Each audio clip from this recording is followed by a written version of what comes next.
नमस्कार। Full and final का छठा एपिसोड है ये।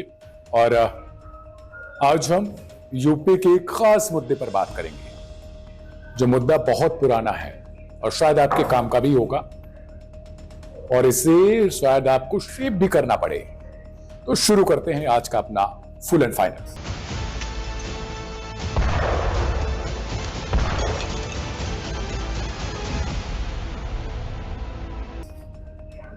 बात करेंगे 23 मई 1973 की सुबह की। लखनऊ का मिजाज हमेशा की तरह कुछ ठहराव लिए हुए था, लेकिन शहर के बीच एक कॉलेज में गहमा गहमी चल रही थी।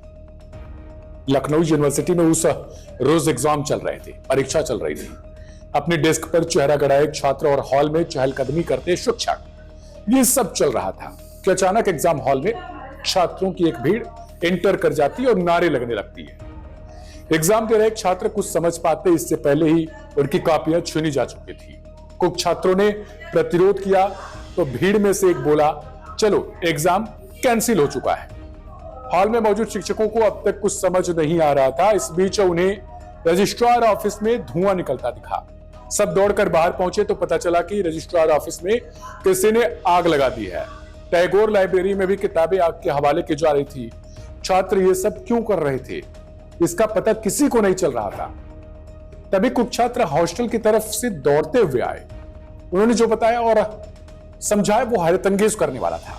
आग लगाने वाले छात्र नहीं थे, बल्कि ये सब पीएससी यानी उत्तर प्रदेश प्रांतीय पुलिस बल के जवान कर रहे थे। क्यों? जब 1973 में यूपी में पुलिस ने विद्रोह कर दिया और आर्मी बुलानी पड़ी, आर्मी और पुलिस के बीच लड़ाई हुई और मुख्यमंत्री को इस्तीफा देना पड़ा। क्यों हुआ था ये सब? हिस्ट्री की शुरुआत होती है 1937 से। उत्तर प्रदेश को तब यूनाइटेड प्रोविंस के नाम से जाना जाता था, यानी आज जिसे यूपी कहते हैं। 1937 में एक ब्रिटिश अफसर कर्नल थॉम्पसन ने यूनाइटेड प्रोविंस में एक नए सशस्त्र बल की नींव रखी, जो मिलिट्री पुलिस से अलग थी। इस बल की मांग यूपी के जमींदारों की तरफ से की गई थी, जो अपने लिए विशेष सुरक्षा चाहते थे। जमींदार वही प्रथा थी जो आप जानते शुरू से कि वो कर वसूलते थे। अपनी जमीनें, जो दूसरों की जमीनें थी, वो लेते थे और उसको बट्टे के बदौलत दिया करते थे। नतीजन सरकार ने एक एक्ट पास कर प्रोविंशियल आर्म्ड कांस्टेबलरी यानी पीएससी का गठन किया। 1937 में कर्नल थॉम्पसन ने पीएससी के 2 कंपनियों से पीएससी की शुरुआत की। इन कंपनियों में ब्रिटिश इंडियन आर्मी की एक पूर्व रेजिमेंट, ब्राह्मण रेजिमेंट के सैनिक भर्ती किए गए थे। इस खास बात यह थी कि पीएससी के जवानों का भत्ता जमींदारों द्वारा मुहैया कराया जाता था, यानी एक प्राइवेट तौर पर थे। सरकार अलॉटमेंट तो करती थी, लेकिन पैसा उन्हें देना पड़ता था। 1937 से शुरुआत होकर 1942 तक पीएससी के कई बटालियन खड़ी की गई, जिनमें अधिकतर भूमिहार और राजपूतों को रिक्रूट किया गया। इन बटालियंस का गठन सेना के तर्ज पर किया गया, लेकिन इनका काम शहर में कानून व्यवस्था बनाए रखने का था, खासकर ऐसे मसलों में जो जमींदारों और उच्च वर्ग से जुड़े होते थे। मसलन वीआईपी लोगों की सुरक्षा में पीएससी के जवानों को तैनात किया जाता था।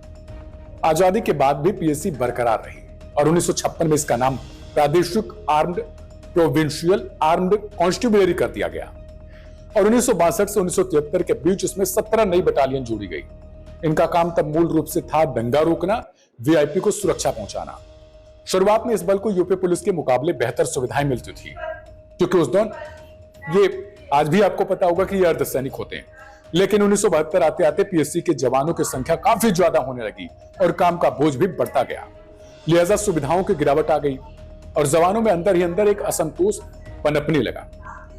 पीएससी के जवानों की शिकायत क्या थी? जवानों का कहना था कि उनसे नौकरों वाले काम कराए जाते हैं, सीनियर अफसर उनसे अपने कपड़े और बर्तन धुलवाते हैं, उन्हें यूनियन बनाने की आजादी भी नहीं थी। इसके अलावा नाकाई सुविधाओं और कम तनख्वाह को लेकर भी जवान शिकायत कर रहे थे। इन सब कारणों से असंतोष इतना बढ़ा कि पीएससी में अराजकता दिखने लगी, लोगों में भागदौड़ नजर आने लगी। पीएससी वाले अब विद्रोह पर आने लगे। खबरें आई कि पीएससी के दस्ते ऑर्डर की नाफरमानी कर रहे थे। इसी बीच 1973 में हुई एक घटना ने पीएससी का उपद्रव खोलकर सामने ला दिया। मई महीने में प्रधानमंत्री इंदिरा गांधी उत्तर प्रदेश का दौरा करने वाली थी। 1971 में बांग्लादेश युद्ध से इंदिरा का जो भूकाल बना था, वो अब कुंद होने लगा था। देश में महंगाई बढ़ रही थी, लोगों में केंद्र सरकार के प्रति गुस्सा था और इस गुस्से की आंच यूपी की कांग्रेस सरकार तक आ रही थी। कमलापति त्रिपाठी तब यूपी के मुख्यमंत्री हुआ करते थे। उन्होंने इंदिरा के दौरे के लिए सुरक्षा के कड़े इंतजाम करवाए। इस काम का जिम्मा पीएससी को दिया लेकिन पीएससी ने तैनाती का आदेश मानने से इनकार कर दिया। इस नाफरमानी से एक बड़े विद्रोह की शुरुआत हो गई, जो जल्द ही पूरे प्रदेश में फैल गया। राजधानी लखनऊ में इसका खास असर देखने को मिला। वहीं यूनिवर्सिटी के छात्र पीएससी के समर्थन में खड़े हो गए। पूरे कैंपस में आगजनी होने लगी। मामला इतना बड़ा हो गया, आखिरकार सरकार को आर्मी बुलानी पड़ी। रिटायर्ड आर्मी कर्नल मेहरोत्रा तब लखनऊ यूनिवर्सिटी में छात्र हुआ करते थे। एक चैनल से उन्होंने बात करते हुए बताया था कि मैं महानगर में पीएससी बटालियन के क्वार्टर्स के पास रहता था।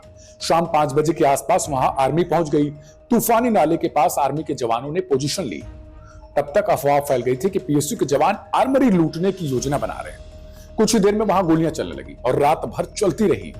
अगली सुबह हमने सुना कि पीएससी के जवानों को आर्मी की गाड़ियों में डालकर ले जाया जा रहा था। यह मंजर कितना खतरनाक था, यह अपने आप में सोच सकते हैं आप। उधर यूनिवर्सिटी में छात्र लगातार प्रदर्शन कर रहे थे।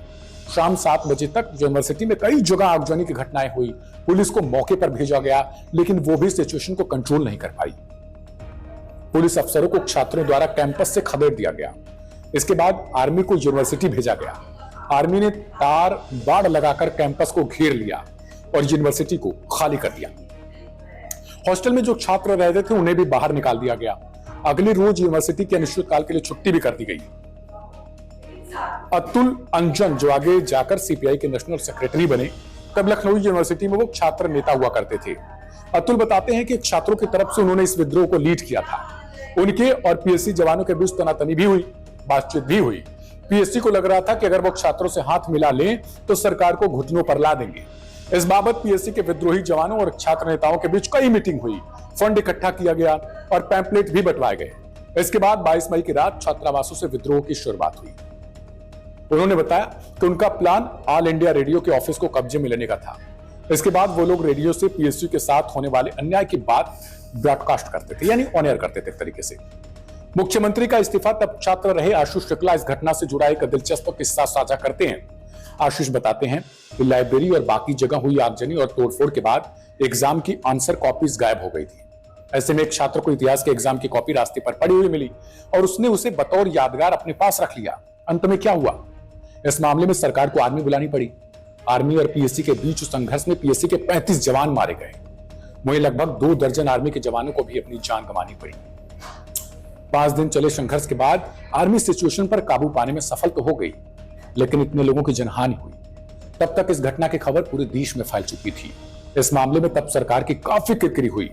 विद्रोह के खात्मे के बाद सरकार ने कुछ कड़े कदम उठाए। 500 पीएससी जवानों को निष्कासित कर दिया और 795 जवानों पर मुकदमा चलाया गया। इसके बावजूद हंगामा थमने का नाम नहीं ले रहा था। अंत में मुख्यमंत्री कमलापति त्रिपाठी को इस्तीफा देना पड़ गया और राज्य में राष्ट्रपति शासन लागू कर दिया गया। इसके बाद नवंबर 1973 में हेमवंती नंदन बहुगुणा मुख्यमंत्री बने। सीएम बनते ही उन्होंने पीएससी के कई मांगों को मंजूर कर लिया। कहानी यही खत्म नहीं हुई। इस घटना का असर आगे यूपी की राजनीति पर भी दिखा। साल 1978 में अलीगढ़ में सांप्रदायिक दंगे हो गए।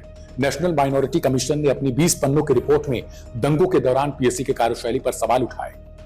इसी प्रकार साल 1987 में मेरठ में हाशिमपुरा नरसंहार की घटना भी हुई।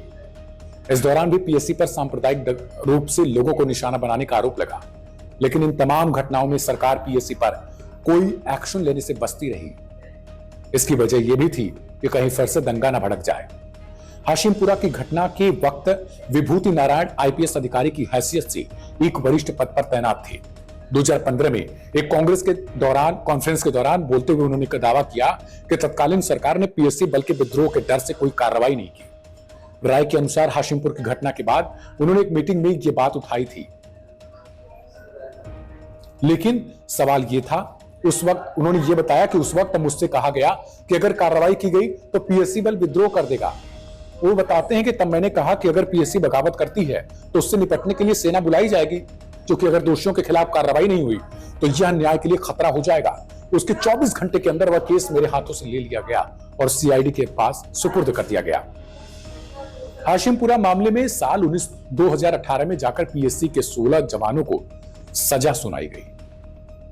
चलिए, जियो तो रही पूरी घटना।